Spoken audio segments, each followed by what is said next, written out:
ज्योतिष शास्त्र के अनुसार हिंदू धर्म में सूर्य हो या चंद्र ग्रहण दोनों को ही शुभ नहीं माना गया है।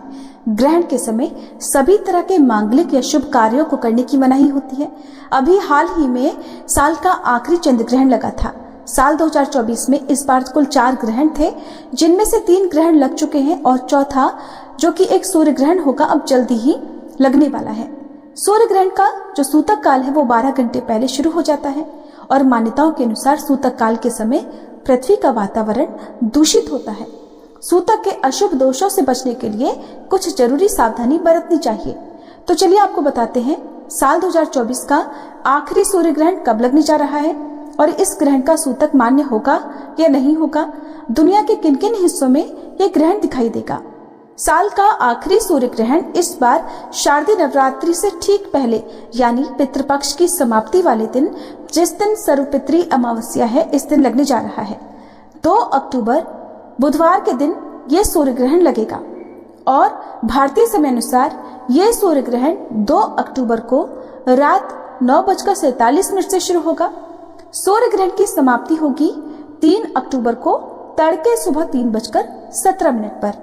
चंद्र ग्रहण का सूतक काल ग्रहण से ठीक 9 घंटे पहले शुरू होता है और सूर्य ग्रहण का सूतक काल ग्रहण लगने से ठीक 12 घंटे पहले शुरू हो जाता है। सूतक काल ग्रहण खत्म होने तक रहता है। तो आपकी जानकारी के लिए आपको बता दें कि सूतक काल केवल उन्हीं जगह पर लगता है जहां पर यह ग्रहण दिखाई देता है।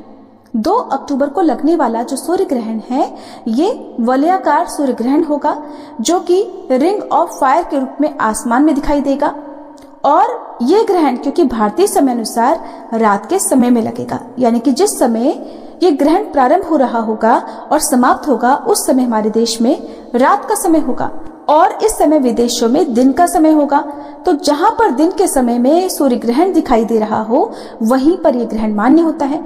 हमारे देश में क्योंकि रात के समय में लगेगा, इसलिए हमारे देश भारत में इस ग्रहण का कोई भी असर नहीं होगा। हमारे देश में इस ग्रहण का कोई भी सूतक काल मान्य नहीं होगा, इसलिए आप सूतक काल के समय में कोई भी काम कर सकते हैं। आप भोजन ग्रहण कर सकते हैं, भोजन बना सकते हैं। गर्भवती महिलाओं को भी इस ग्रहण से डरने की आवश्यकता नहीं है, क्योंकि ये ग्रहण हमारे देश में नहीं लग रहा है, इसलिए आप कोई भी काम कर सकती हैं। लेकिन फिर भी हमारे बड़े बुजुर्गों की यही सलाह रहती है कि ग्रहण चाहे हमारे देश में दिखाई दे या ना दे, कुछ बातों का ध्यान खास तौर पर गर्भवती स्त्रियों को रखना होता है। जैसे कि ग्रहण के समय घर से बाहर नहीं निकलना चाहिए, तो क्योंकि ये ग्रहण रात के समय लगेगा और उस समय सूर्य अस्त हो चुके होंगे, तो यदि आपको घर से बाहर निकलना भी पड़े तो आप आराम से निकल सकते हैं। इस ग्रहण की अवधि में आप सो सकते हैं, कोई भी काम कर सकते हैं, भोजन ग्रहण कर सकती हैं। लेकिन अगर हो सके तो ग्रहण की अवधि में आप अपने किसी आराध्य देवी देवता के किसी भी मंत्र का जाप करें या भगवान की लीलाओं कथाओं का श्रवण कर सकते हैं। ऐसा करने से आपका मन सकारात्मक रहेगा, आपके मन में इस ग्रहण से कोई परेशानी नहीं होगी। यदि आपके विचार सकारात्मक होंगे, आपको इस ग्रहण से कोई दिक्कत नहीं होगी, मन में ऐसे कोई विचार नहीं आएंगे, तो आपके होने वाले शिशु पर भी इस प्रकार का कोई दुष्प्रभाव नहीं पड़ेगा। ग्रहण की समाप्ति के बाद अगले दिन आपको एक काम जरूर करना चाहिए कि सुबह आप जितनी जल्दी हो सके उठकर स्नान करें।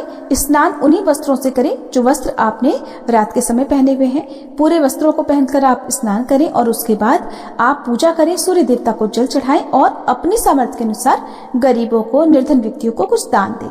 ये ग्रहण हमारे देश में तो दिखाई नहीं देगा, लेकिन साल का जो अंतिम सूर्य ग्रहण है ये America, Argentina, Antarctica, Uruguay, Honolulu, Buenos Aires, Arctic, प्रशांत महासागर, चिली और आइलैंड के उत्तरी भागों में दिखाई देगा।